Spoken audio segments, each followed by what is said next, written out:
Number 4.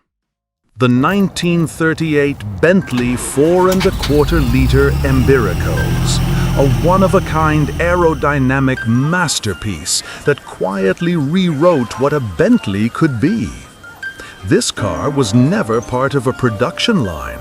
It was a private commission ordered by André Embiricos, a wealthy Greek shipping heir and gentleman racer.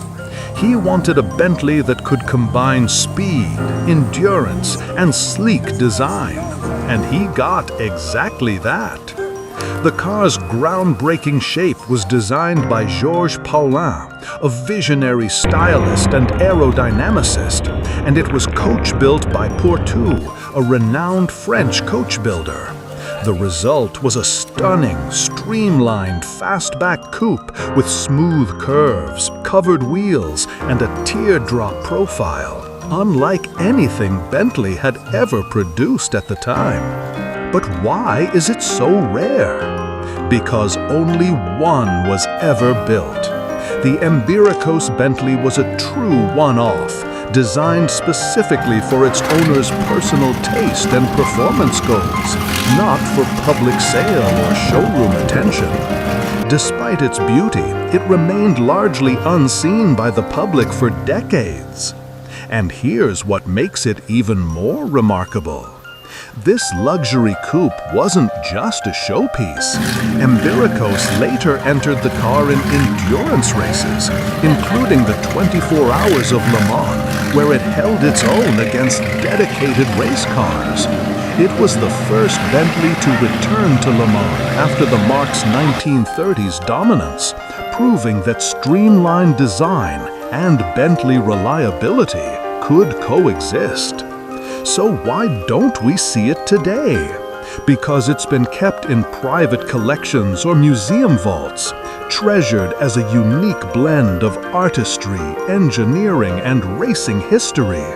It was never meant to be mass-produced, and today it stands as a singular symbol of what happens when luxury meets vision and hits the track.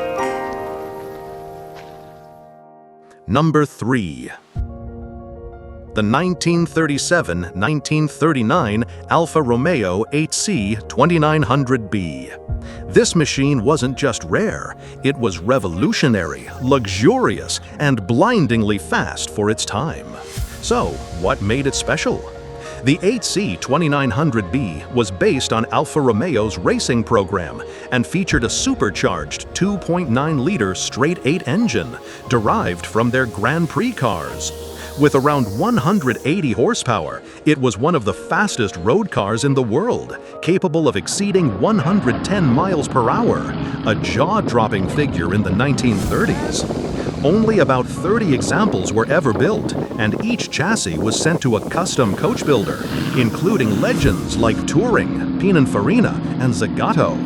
That means no two cars were exactly alike, and each was a work of handcrafted automotive art.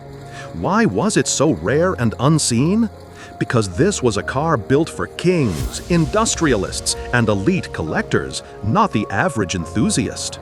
It was incredibly expensive, even by luxury standards of the time, and sold only to a select few. When World War II arrived, production stopped, and many of the surviving cars were hidden, lost, or tucked into private estates. Today, the few that remain are multi-million-dollar treasures housed in top-tier collections and concours-level museums. They're rarely driven and even more rarely seen outside of exclusive events like Pebble Beach or Villa d'Este. Why does the 8C 2900B matter? Because it represents the peak of automotive engineering before the war. A perfect blend of speed, elegance, and innovation.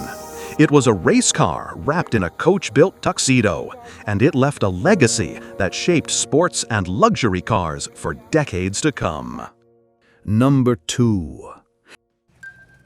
These cars weren't just built, they were sculpted, turning engineering into high art, with pre-war French elegance and design, exemplified by the Delahaye 135M of 1935-39.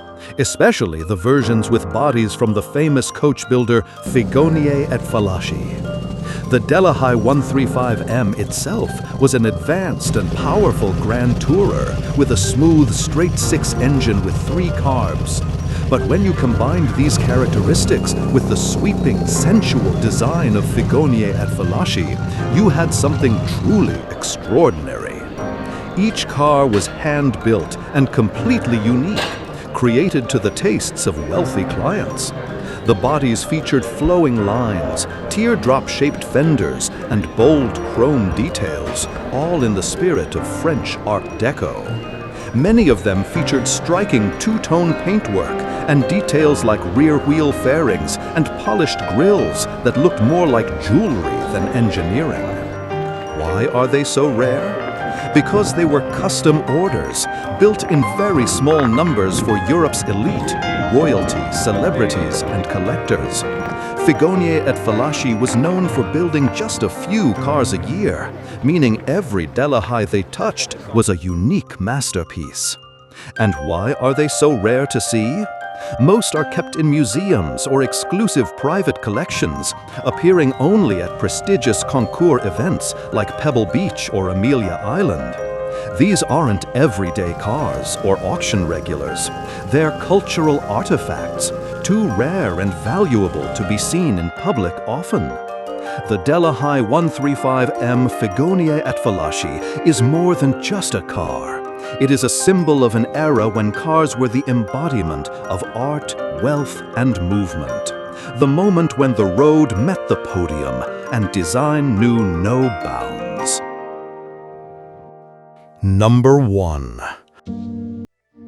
A car so rare, beautiful, and historically significant that it is often called the Mona Lisa of the automotive world. The 1936-1938 Bugatti Type 57 SC Atlantic. Let's start with the numbers. Only 4 examples were ever built. That alone makes it exceptionally rare. But rarity is only the beginning of what makes this car exceptional. The 57 SC Atlantic was designed by Jean Bugatti, son of the company's founder, Ettore Bugatti. Its aerodynamic teardrop-shaped body was reminiscent of a science fiction novel.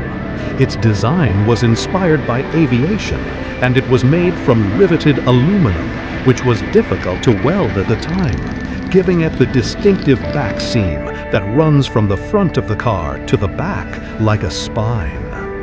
Under the hood was a supercharged straight-8 engine capable of pushing the car to speeds in excess of 120 miles per hour, an incredible speed in the 1930s. The SC stood for Serboce Compresseur, meaning lowered and supercharged, making it one of the most advanced cars of its time. So, why do we never see them? Because only 3 examples survive today, and each one is priceless. One is in the Mullen Automotive Museum, another is in the hands of Ralph Lauren, and the third is in a private European collection. The 4th Atlantic, Jean Bugatti's personal car, disappeared during World War II and has never been found. If found, it could become the most expensive car in history. These cars are rarely, if ever, shown to the public. When they do appear at concours or shows, they are surrounded by heavy security and reverence.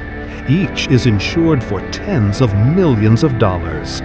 The Bugatti Type 57 SC Atlantic is more than just a car. It is a sculpture, a technological marvel, and a lost chapter of automotive genius, preserved only in a few garages, museums, and photographs.